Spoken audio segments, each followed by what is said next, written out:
You're listening to BQN. Assimilate the audio.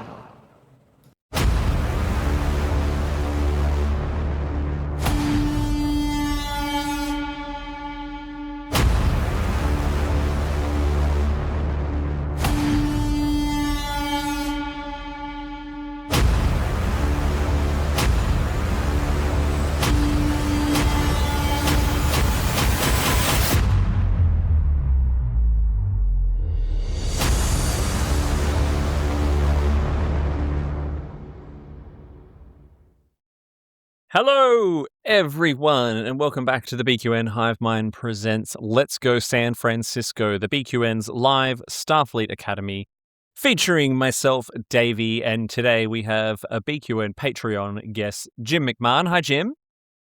Oop, and Jim's on mute. There we go. It's like a work meeting. Hello. I reversed the polarity and got the audio working. It's like literally every Teams meeting I have for work every day. You're on mute. And returning as well is Chad Writing. How are you, Chad? Good. I actually just got home from work like 2 minutes ago. So That's right. I forget it's always Friday evening for you when we do this, right? it's just another meeting online, Yeah. but a fun one. Yeah, well, yeah. I mean, how many of your work meetings do you get to sit around and talk about the latest episode of Starfleet Academy? Zero. The answer I thought I was going to get. The answer I thought I was going to get. Jim, how have you been? What's been happening for you lately? Just a lot of work and stuff. And for anyone who is interested, based on conversations from the last time I was on here, things in Minnesota have been getting a lot better lately. I'm glad to hear that. Yeah, we've been seeing the news that things have chilled out a bit. Yes, but still probably a lot more work to do, right? still a lot more work to do, but the actual situation itself seems to be easing up. Although I don't like to talk politics, I'm just going to leave it at that. Yeah, fair enough. We're here to talk about much more fun things anyway, but we're always thinking about you, Jim, and everyone in Minnesota as well. So Thank you so much. Thank you for the update. Chad, what about in your part of the world? What have you, apart from working today, what have you been up to? Not a ton, just working. I have a birthday in a little over 2 weeks, 2 weeks from tomorrow. So it's facing mortality. Every year I have to contemplate getting older, but other than, facing my own existential dread, it's great. We've all got to do it. Well, it was my birthday last week, my 42nd birthday, and the way I felt doing this show immediately the day after my birthday drinks certainly dug up a lot of existential crises for me as well. Funny that 2 days from tomorrow, well, actually, 2 days from tomorrow for you is actually 2 days from today for me, and 2 days from today for me is my wedding. I'm actually getting married in exactly 14 days from today, which I'm like super excited about. Nervous that it's finally here. Between trying to wrap up everything with work, because I'm taking a month off to go on honeymoon, and writing vows, speeches, planning seating charts, but also trying to take care of my day job at the same time, and do this wonderful show, which is a lovely bit of respite. Yeah, life's crazy. I can imagine that's super, super busy. It is super busy, but, it's fun, and it'll be worth it. Certainly with the amount of money it's costing, I hope it's going to be worth it. But anyway. Just pieces of paper. Exactly. Anyway, we're here to talk about the latest episode of Starfleet Academy, which is episode 7, Cozine? I'm going to go Cozine. I'm pretty sure Cozine is what I remember it being. I think that's what I think that's what they said. Yeah, absolutely. So, quick recap. Episode 7 gives us the traditional bottle episode to calm the farm after the trauma experienced in episode 6. It's spring break time at the Academy, or All Worlds Day.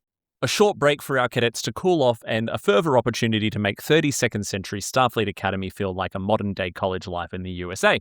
Caleb and Genesis get closer. Darum turns out to be royalty of some sort. Jaden looks fierce in a ceremonial dress, while Sam and Terima are off recovering and generally being ignored. But it seems everyone is hiding a lot of respective secrets. This is an episode about healing trauma, giving characters more depth. So today we're going to focus our panel discussion on each of the characters, what we learned about them, and how we feel about the overall execution of this as the recovery episode, as is tradition with Star Trek. So before we dive into specifics, I always like to get high-level reactions from our panel and from the live chat. I can see there's a few of you in there watching. So, Jim, I'll start with you. What were your overall thoughts and feelings on this episode? What stood out, what worked, and what flopped? Well, I'll say this. I didn't like the episode, but I didn't hate the episode either. I'm kind of mixed on it.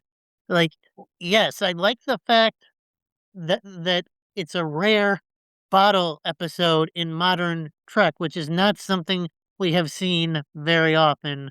I loved that, but it did not go it did not go into a whole lot of depth on the characters it did focus on, I thought. Hmm. Beyond Darum. Yeah, interesting. Chad, what about you? I liked it. I thought it was good to get some character development that you hadn't really seen before. It also helps develop some of the species and the worlds. The Kyonians, you hadn't really heard about what their society was like, and being a new species, that was interesting. And then kind of finding out more about some of the other characters and their personal life is good. And we got Jet, so that's always fantastic. We do always love having a little bit of Jet. I think for me, this episode has done to me like what a lot of Starfleet Academy's season 1 episodes have done, where not all of them I've loved straight away. Some of them have, but there's been a lot of episodes where I've had to just kind of let it marinate a little bit in my brain once it's done. Because when I kind of watched it and I was like reaching for the phone, that's always like a good test as to how engaged you are by an episode. Because I was very much it was struggling to hold my focus and attention. And you kind of expect that with a bottle episode like this, especially off the back of what have been like 2 or 3 really just high intensity, high impact episodes. I mean, even the Cisco one, I mean, maybe not that intense, but definitely, very full on and engaging for the viewer. I liked that they were trying to explore the other characters. I think it wasn't the most perfect exploration. I think there could have been some more depth. I don't like that we missed out on finding out what was going on with Sam, but I guess we've already had a Sam episode. But it's one that I think will benefit from a bit of a rewatch, I think. I don't know. Have either of you watched it more than once, Chad? I've only seen it the one time. Yeah. Yeah, Sacramento comes out at 10 p.m. on Wednesday, so it would have been nice to watch it twice. But I think I will say one thing that did make it just off the bat. It was a little bit shorter. It wasn't an hour, and it was more about 50 minutes. And there are a lot of people in the comments saying, it should have been a lot shorter.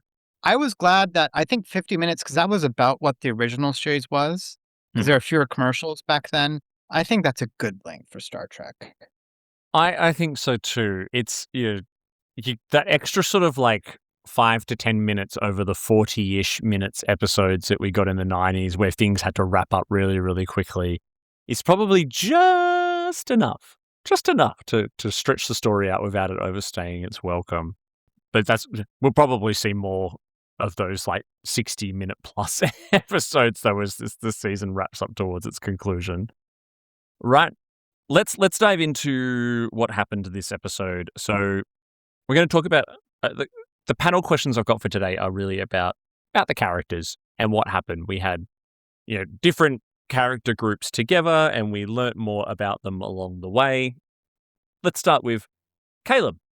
So Caleb at the beginning is trying to send messages to Terima, after we saw the intensity of their love and their passion in the last episode, but she broke into his brain and he didn't like it. Learned stuff about him that probably only Captain Archie knows. And Genesis is hanging out with him, Solo at the academy. They're both kind of hiding something. Chad, I'll start with you. What were your impressions of Caleb's story in this episode? Yeah, that's it. It wasn't. I'm trying to decide, was that the A plot or the B plot?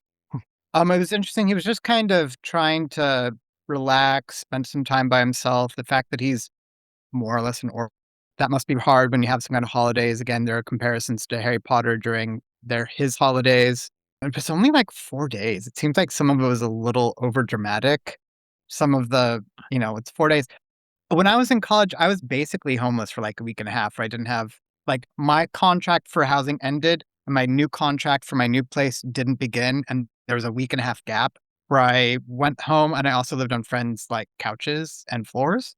Mhm. So 4 days, I mean, dramatic, but I thought it was interesting to put Genesis and Caleb together because I thought that in the original, in the pilot, that they were going to be an item. And I was like, should I ship them? Should I not ship them? They seem like good buddies.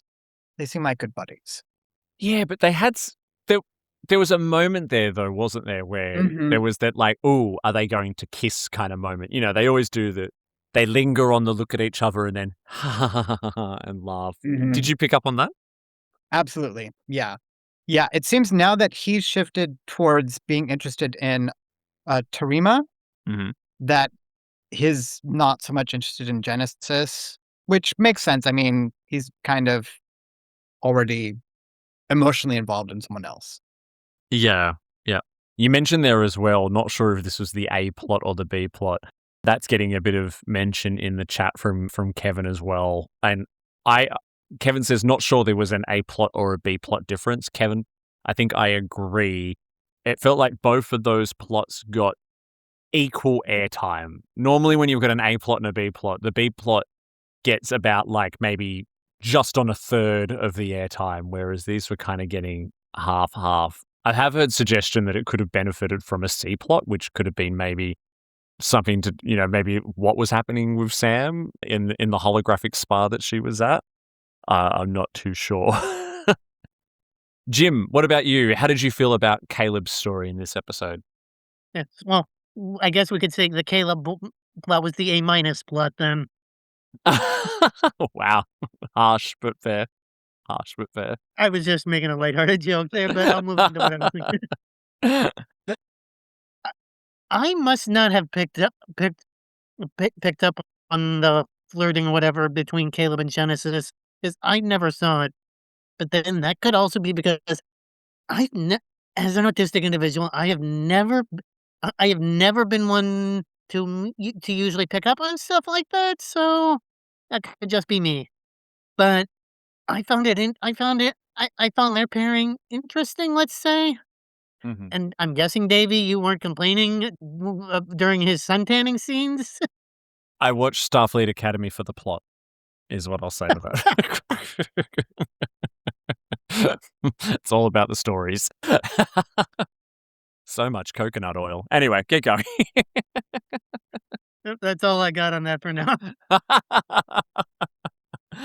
Yeah, and on your comment there about you didn't really pick up on the flirting, I think, the moment that Chad and I were talking about there was very subtle. I think you could blink and miss it, and that's why I think there's probably a bit of debate: were they flirting, were they not flirting? I think there was more of a platonic, just understanding and appreciation kind of growing between them. Yeah, it was a friendship that we probably haven't seen too much of yet. That both of them, who are normally full of bravado, showed each other a lot of vulnerability in this episode. And I think that was kind of what a lot of the characters were doing, was showing a little bit of vulnerability to each other. Yeah, it makes sense. I wouldn't see it either, because when it comes to stuff like that, you literally gotta go bonk bonk on the head with me in order for me to pick up on stuff like that. Kevin says there is the potential for a triangle, though, since that is definitely in Starfleet Academy in the 32nd century. Either a love triangle or, hey, maybe one in, all in, who knows? And, writers, especially of teen dramas, love a good love triangle. It's very, very common. Yeah, that's kind of bordering in the 90210 territory there. It is. And so let's talk a bit more about Genesis then. So, Genesis, she's been quite visible in this season. There's been a lot of her. She hasn't had much of her own big stories. I wouldn't say this was a Genesis episode, but we certainly I feel I got to learn a lot more about Genesis than I did anyone else. So she's put on the command track, and she gets awkward when we find out that they are going to be checking her references. And she goes through that whole thing of breaking onto the bridge, and we find out that she modified her references and all that kind of stuff. Chad, did you enjoy learning these things about Genesis? Did you think this was good for her character, bad for her character? What were your thoughts? I mean, that seems like a pretty serious violation to break into the school's computer system for a weird reason, because she could always say, "I'm just not interested." And that's, I mean, I understand the human instinct is to want to have things happen, not necessarily because of her own choice. It's called the choices. It's hard because she doesn't maybe want to be the person say no to a fantastic opportunity and then always wonder, I wonder what would have happened. Mm. But she definitely kind of has like getting up at 4:30 in the morning to wake up or whatever the time was. I thought that was very interesting. She is definitely kind of the type A personality. It was interesting to see her featured, which I thought was kind of cool. Speaking of the whole, like, will we ship them, will we not? Just the fact that Genesis is willing to use Caleb for some pretty nasty things that she's very aware that it could get him in trouble. That's kind of a big, big, big red flag. Yeah, I like Genesis, but I didn't. There were some things about what happened in this episode where I was like, either I wish I knew early on that she was hiding something like this, because to have it sort of revealed very, very suddenly. I mean, like, it was very obvious from the moment Arke saying, "Hey, you're on the command track," and she's like, "Ha ha ha!" Like, you knew, okay, cool. Something about her references and her admission is being hidden here. But I wish there'd been a hint about that dropped earlier, so there was a little bit more of that tension of, will they find out? I also think that that's what did happen, which is her falsifying or modifying her reference letters is fraud. Is that fraud? Would that be fraud of some sort? Like, Kind of. yeah, like it's certainly like misleading in some ways. And I thought not even the punishment for breaking onto the bridge, but for lying on her application. We've heard episodes in the past, in previous Star Trek, where lying on your academy application can get you kicked out of the academy. She just got sent to clean toilets. Yeah. Maybe they just can't afford to be kicking cadets out over minor infringements at the moment. I mean, as Kevin is saying in the comments, like, Ake is not a very strict disciplinarian. Like, Yeah. I mean, it would be kind of weird to lose a main character at this point, but yeah, that's pretty wild that she only got, you said 200 hours of like mandatory service. Yeah. I feel like Arke has this whole ability to sort of see past things like that a little bit, and maybe that's her age and her wisdom and all that kind of thing. But yeah, I think I remember Kevin talking about that in our Discord chat too, about not being that big a disciplinarian.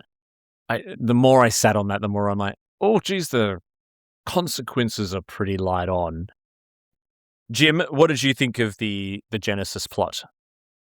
Yeah, I thought there was definitely red flags too. I mean, and that kind of raises issues with Starfleet Academy too. I mean, like, they have to check her references again.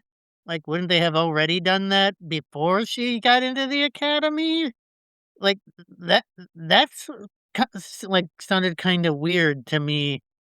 Yeah, and it's also this comes back to the, like, not seeming futuristic enough. Sometimes it's like, hey, it's the 32nd century. Surely there'd be ways to pick up if a reference has been modified, and if it would even be like an actual like typed or written letter. Like, It's a little off. Yeah. I get it. I think it's. I mean, overall, I think it's good for her character. She's And like it Caleb. advanced the plot, which I did enjoy. And on a little side note in that scene, I liked the fact it gave Tig Notaro when Jet busted them a rare moment of actual acting. Yes, Jet started with a joke, but the tone of voice was deadly serious during the entire scene. Yeah, I think you mean like she got a bit of range. Tig, because Tig's a great Yes, actor. yes, but it's not something we normally see out of Tig, at least in Academy, because they've been utilizing her comedic skills more than anything. Oh yeah. She's the comic relief for sure. Yeah, and I liked that scene when Reno comes in when they're hiding and the warp slug is bouncing around the room and she's Yes, on and the. I did have one problem with that scene. Oh yeah, Like, go on. I get and understand it was probably actor availability, did that did we really have did that really have to be the only time we have Laura Thok in the scene by hearing her? We couldn't actually see Laura Thok? It was funny though because I do agree to an extent, but I do feel it kind of worked because she's essentially on the phone to her complaining about a sore toe, Yeah. and Thok's whole we learned something more about Laura Thok there, and that is that she is a bit of maybe an overprotective or overreactive partner because she's like, "Oh my god, are you alive? Like, are you okay?" And it's like full dramatic. Did you enjoy that scene, Chad? Yeah, I thought that was really interesting. I mean, it's always good to get Jet on there, but I mean, she's half Jem'Hadar, half Klingon, so Mm. pretty much that's how of course she's going to be overprotective. Yeah, But exactly. And it may be a little overdramatic too. Yep. And Tig is kind of the opposite. Tig's like, whatever, I'll just kind of take. So I say Tig, Jet. Seems like Tig Notaro is basically Tig Notaro, just in different situations, and that really works for her.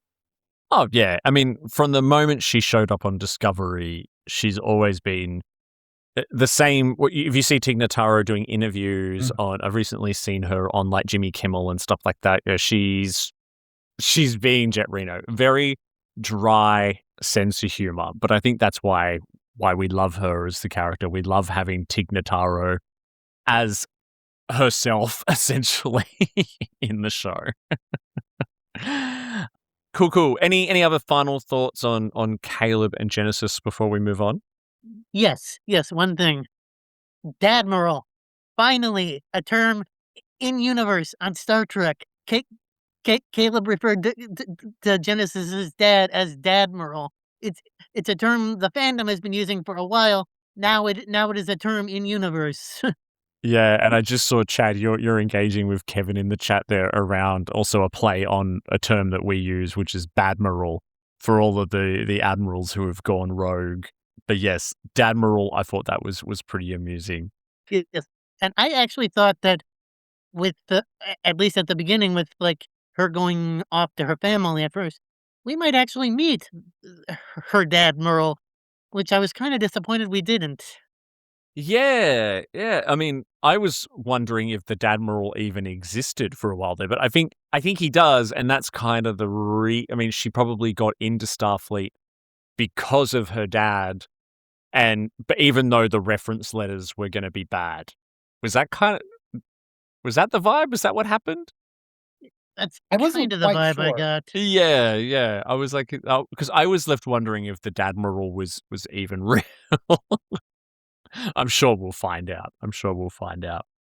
Chad, any last thoughts on Caleb and Genesis for you? No, now that I think about it, it's very interesting. It developed the plot. Now that I kind of go to the A plot, B plot, it does seem like almost there were two B plots in a way.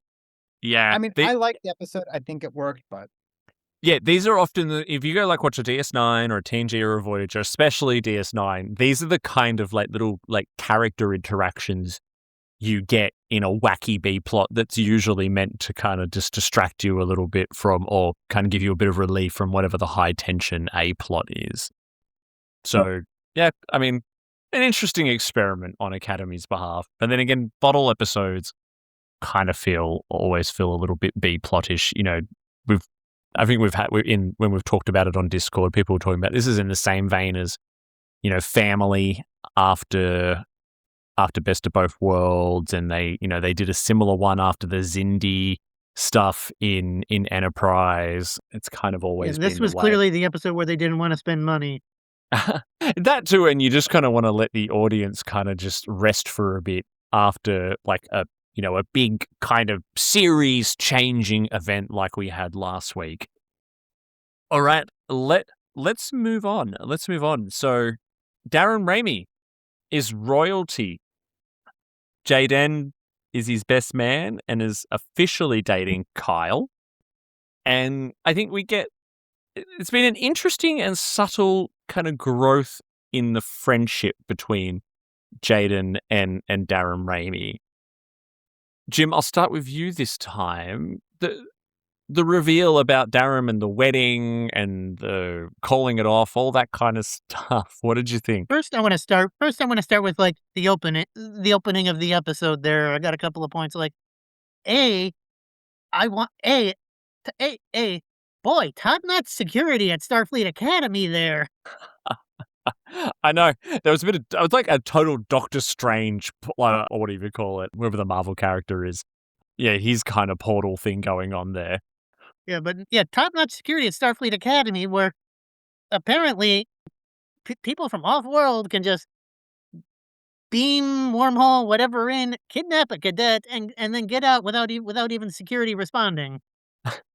But it was like a stag night or like a Bucks party, like kidnapping almost in a way, because it was like the traditional ceremonial kidnapping, because they were kind of like, were they almost like cutting like the cork off like a bottle of champagne or something like that when Jaden like arrived with the rock over his head? Yeah, that part I'm not sure. But the second part, like after Jaden stepped through that Doctor Strange-like thing, which I do agree on for the graphics, like I desperately wanted a scene that we obviously never got of Kyle going, Jaden, where are you? What happened to you? And of Kyle like trying to find out where Jaden went, because the way I understood the plot, it sounded like Kyle just went to Ibiza anyway on his own and learned after the fact where Jaden went. Yeah, that's it. He forgave him pretty quickly. He's obviously still went and had fun in Ibiza without him. And there's been a bit of anger over, I was watching Trek Culture's Ups and Downs this morning over Jaden mispronouncing Ibiza. That part I had no problem with. Yeah. Chad, what about you? What are your like upfront impressions of the whole Ramey Jaden storyline? I thought it was interesting. It was not entirely unexpected that his family was pretty powerful. It was, my overall thought, I guess, is like, if they'd said like, okay, we're getting rid of this Caleb character, or not Caleb, sorry, Darren character. Yeah, real life, people leave things, people drop out of school, people find other things. And, to be a king consort is not a bad gig. So, real life, I don't know, a lot of people would have said, I love this person. I'm going to be a king consort, so it's not a bad life. Why not? But, of course, we've kind of invested a lot in him as a character. And it was interesting to find, the relationship wasn't super interesting just because you don't find out that much about her and their backstory. But just like the fact that he was a very nice guy and now he's kind of playing the jerk at Starfleet Academy, maybe he has a heart of gold. If you dig deep, deep down. Oh, yeah. I've been getting, the jerk with a heart of gold since he helped Jaden with his public speaking. Even like the whole resolution of him embracing the fact that he's an asshole and, making asshole comments towards Kyle, because that's just kind of what he does. I just wish his, and we can get into this in depth later, I just wish his coping mechanism at the end hadn't been to go back to the asshole comments. If you look at Darum's profile, they flash it briefly, and maybe I'm looking in the chat. I thought it said that he was like 17 or something. I mean, Darren, people start college at Darum. That's what I thought. I mean, obviously the actor is not 17, but I mean, he's technically a different species, so who knows, right? But Star Trek's used that excuse before, so right. Well, I mean, Sam's just a couple months old, so yeah. So it does make it interesting. Kind of on that vein, like I looked up Kyle. Kyle's like born in 97, which scarily enough, as an almost 43-year-old, is very, very, very, very young. And also the fact that people born in the late 90s are almost like 30 is kind of Yeah. neat too.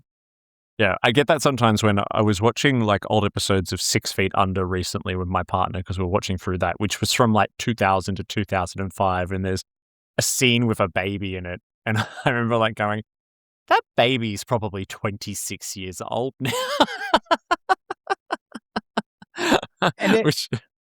And it fits in with kind of that whole like youth show is that 20-year-olds are played by 30-year-olds. Yeah. So, Yeah. So going back to his relationship, there were some things I liked about it. I mean, it was a very cliche, one of the characters is actually royalty or from a very like strong, wealthy family and a surprise wedding. Geez, we've seen that a few times before. The twist I liked is that it was a surprise to him that it happened so early, just not that it happened. He actually legitimately loved his betrothed, and they had a plan, and he was going to get to go off and go to the academy and adventure around the galaxy. Like, he didn't think he was going to have to do this until he was maybe like much, much older.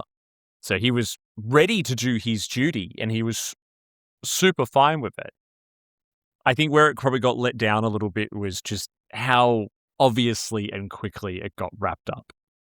Like, do you know what I mean? Like, if he was that ready for it, would a quick little best man speech and her going, "Oh, on your way," I found that took me out of it a little bit. I would have liked a little bit more struggle behind that. yeah. That struck me as like the writers going, "Oh crap, we're on act 4. Crap, we're on act 4. We're on act 5. Act 5, 75% through, and we need to wrap this up like in 2 pages or something like that."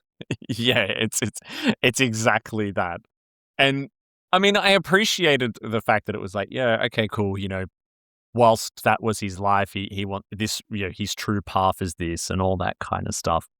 It was fine. And I just thought, my heart broke for him there, because you could see the pain on his face, and we've all probably had experiences like that where we had feelings for someone only for whatever reasons to have it get put back in our faces. yeah, I wish that there had just been a bit more to it. I think that whole resolution to it, whilst it made sense, I think in terms of just being a solid moment where, yes, he's breaking up with someone who he's loved all his life and he's giving up the future he thought he was going to have. I just would have liked a bit more emotion behind it. Not a bit like, oh, well, I'm just going to go be an asshole now. So are they, and maybe I'm kind of dumb and I didn't fully get it. It was also late. So like they're completely done with each other in a romantic sense, the Darum and his betrothed, or is it just like, well, we're not doing it now, maybe in the future? Yeah, I might have to go back and watch again. I'm not too sure if that was kind of where they left it. Jim, what did you think? I took it as being completely done, but with the writers, you never know. Yeah, we may see her again. I wasn't a huge fan of the performance of the actor playing his betrothed either. I thought she did a decent job. I don't know, maybe it felt a little wooden to me. But hey, at least she didn't have to put the makeup on. True. That was one of the other things about this episode that, like, kind of irked me a little. They've established Kyonians are water breathers. Yet they go to Kyonian culture, everyone's a human. Everyone's human looking. Yeah, but they've got this other form that we've only seen that once in the first episode. Sorry, Chad, what were you going to say? Yeah, I that's was what I gonna was say, talking about. So, I sorry. mean, for the okay, yeah, Kevin's saying that they're getting it annulled, but that doesn't necessarily mean closure, but probably. So in any case, yeah. So in the pilot episode is when he had the change go down, and they had that episode on Trek Core that with him about that. I didn't get it was at work, so I didn't get a chance to read it, but someone sent it to me. So, anyways, so for that, like part of the reason a lot of shows do bottle episodes is because previous episodes really go over budget. So, except for maybe some of that, I don't even know, some whatever these green screen or whatever time, that was probably a little involved. Some of the costumes and sets were a little involved, not that much, but maybe because they wanted to save money, they didn't want to go through all those special effects. This was just, Oh, that's what I one figured it was. one way to do that. So, moving away, I guess, from Caleb for a bit, let's also talk about Jaden. So, or I always go, should I call him Jaden or Jaden? Jaden or Jaden? Anyway, probably Jaden sounds easier, which is an interesting name for a Klingon, but if you hyphenate it, it becomes a Klingon name. Mm. So, I think, and I've loved Kareem, the actor who plays Jaden, who has been all over social media the last couple of days, just celebrating the fact that he is playing Star Trek's first ever officially queer Klingon. He's gone from flirting with Kyle, who I previously called Cadet Twink. Now that I know his name, I'll call him by his name. To they're actually together and they're going to Spain, and it's Chad, what do we think of this development? I mean, we kind of already knew it, but like, what did you think of this for him? I mean, good for him. Kyle is kind of not a powerful personality in the show, Mm-hmm. but it seems like they're happy. So they're happy. They're going on vacation. Though I was a little surprised that he wasn't very mad. But I guess like once you explain, oh, I thought my friend was getting kidnapped and I was trapped on this like desert moon, being the best man of your nemesis. I don't know the emotional response you should have, but I guess Kyle was cool and understood. But no, it's very it seems like they like each other, so they seem like a good couple. I will say this is maybe more Jaden centric, and maybe you notice this too. Jaden's feet are absolutely enormous. So when he was running after like the like swirling hole, it was kind of interesting watching him run. It was very interesting. It was like watching like a teenager run, basically. I've not noticed his enormous feet before, but I No, I probably haven't will either. know. That's an interesting detail. I will say, Kyle going off and just enjoying the party on Ibiza anyway kind of clocks with most gay men I know. They'll be like, whatever, my boyfriend doesn't want to come. I'm going to go and have the best time and get ridiculously sunburnt anyway. It kind of put Kyle like in kind of a negative light. In a negative light for me, like the person he really wants to come to Ibiza has disappeared, so he goes partying, and he doesn't sound an alarm. Like, Yeah, That's a good point. it's there's a few plot holes in this episode in general, like the stuff we talked about with Genesis before, and this like it's, and I think that's why a lot of people are like very like I liked it, but because it's a I little mean, normally, inconsistent. there can be some plot holes you can let go of. That was one. That was kind of a big one. That was kind of a big one for me. That's hard to let go of.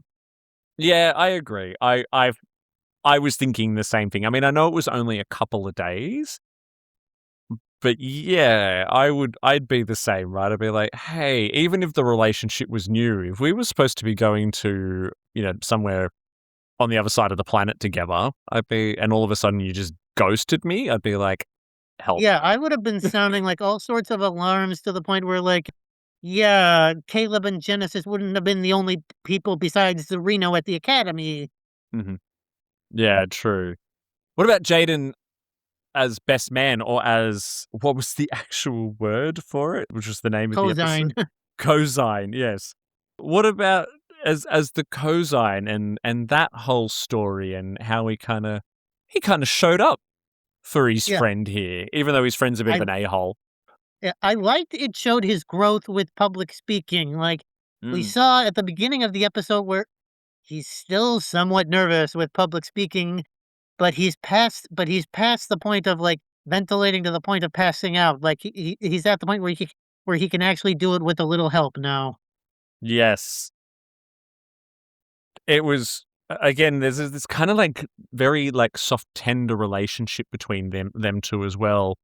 Almost similar to what we have with, like, there's parallels to what was going on with Genesis and Caleb, because we've seen some we've seen an intense moment between Jaden and Darren before as well, and so there's a little bit of like dancing around them too. I've always thought there's a little bit of light flirtation going on with them as well, because Darren is quite sexually fluid, as a lot of our characters are. He's kind of hinted before at, being polycule couples and all that kind of stuff. So I've thought there could have been a slight interest between them, but I don't know. Maybe I'm alone in that.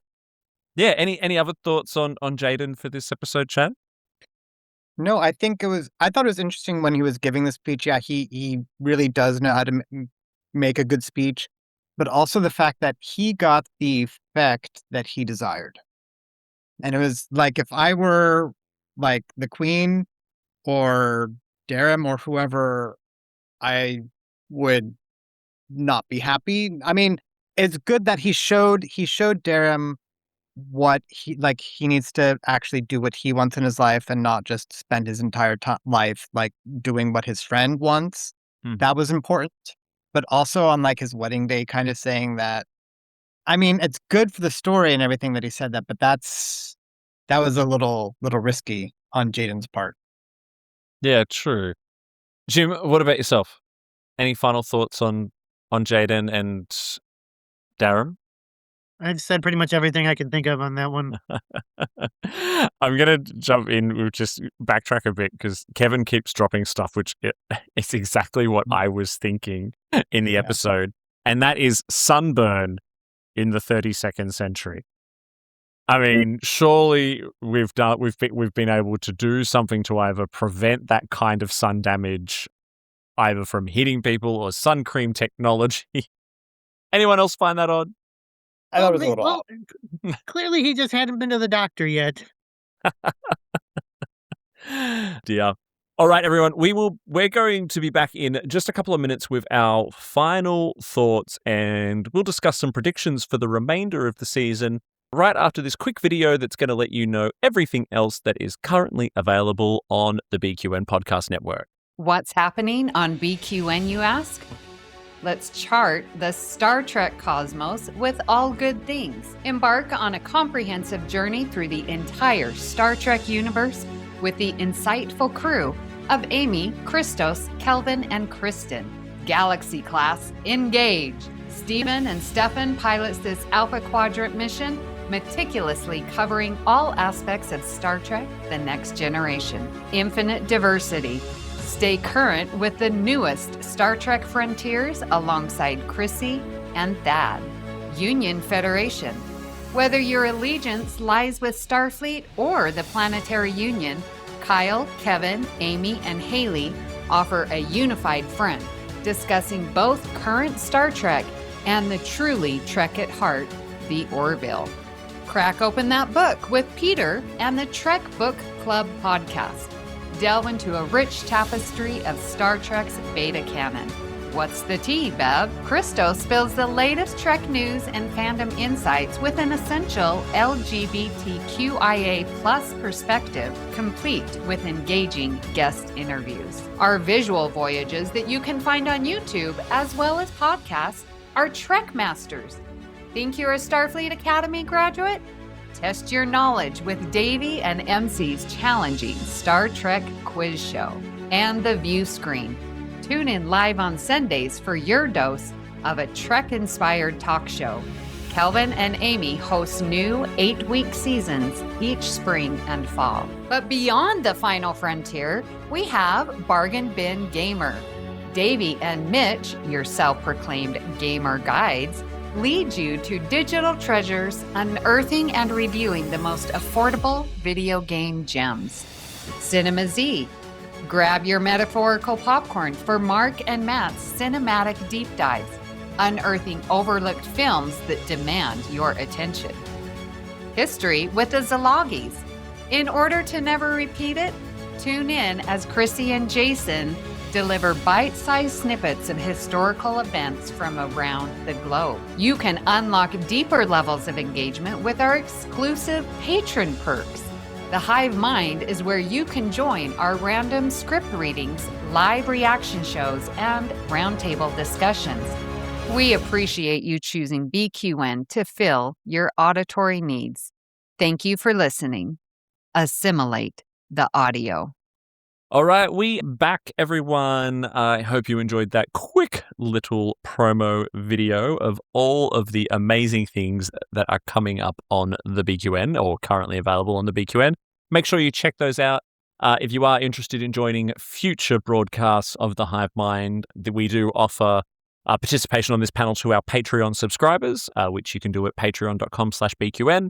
And make sure you continue the conversation in our Discord server by clicking the link in the episode description, or give our episodes and videos a thumbs up. Make sure you subscribe to the channel. All of it helps us spur things along and helps other people find our shows. So I'm back now with Jim and Chad. We're going to do a quick wrap up. I'll start with you, Chad. Final thoughts on this episode, and what do you think is in store for the remainder of the season? We've only got, 3 episodes left? Yeah, there's 10 episodes. That was number 7. I think that it was actually a fun episode. I can kind of see where the haters are coming from a little bit. I think, though, that it was good to get this character development, particularly on Genesis, and a little bit more on Darem, who I think was a little underdeveloped, other than just that he was a little bit of a jerk. So it was good to see that. I think it was a necessary episode to slow things down a little bit. As for what's happening, sometimes you get these kind of arcs that build up, then you have a break, and then you'll get more into, towards the end, there'll be a little bit of a conflict. That weapon on that deep space, or whatever they're looking at on that deep space, I'm assuming a weapon or something.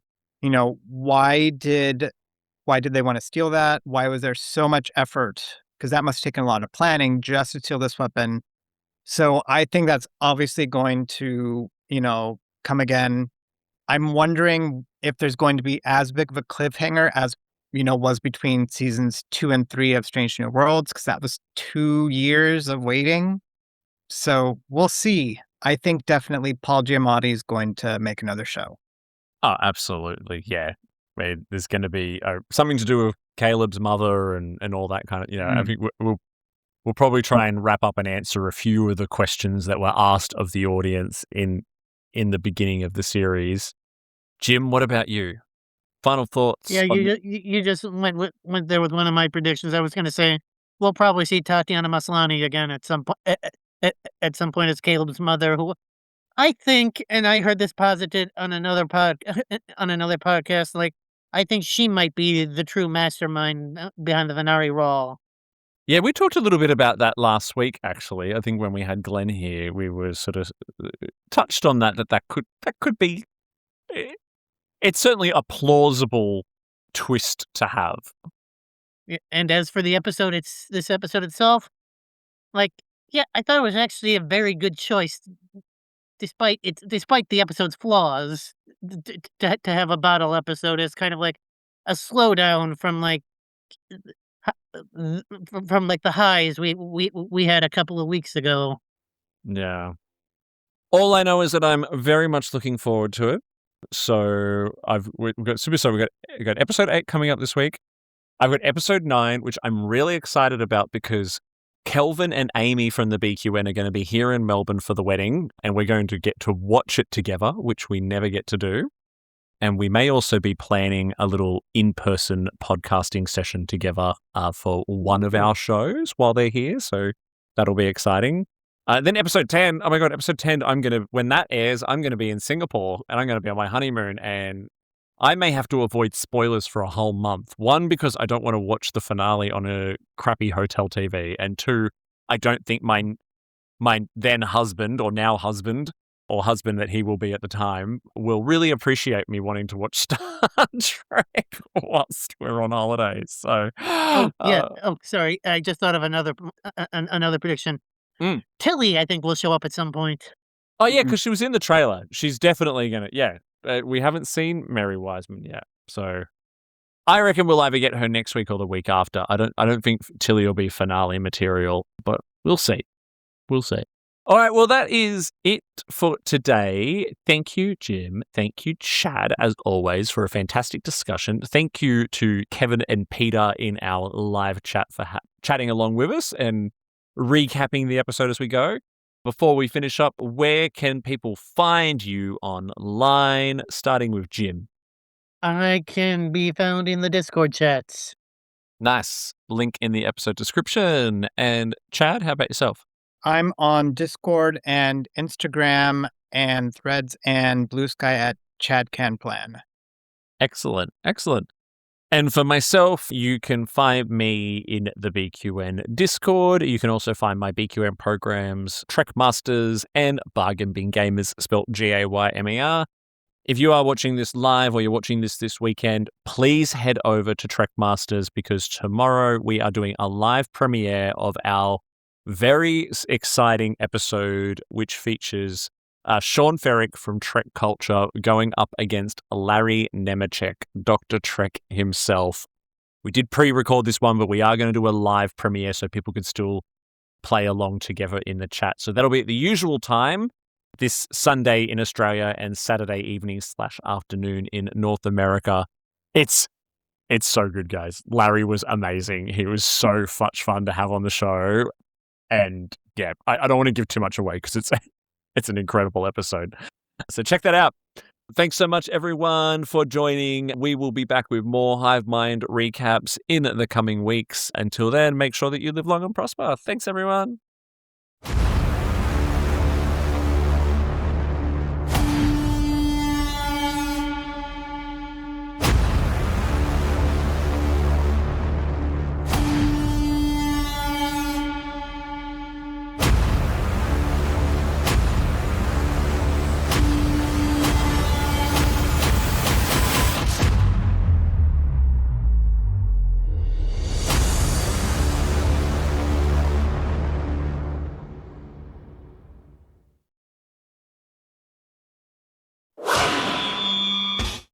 Double T Media.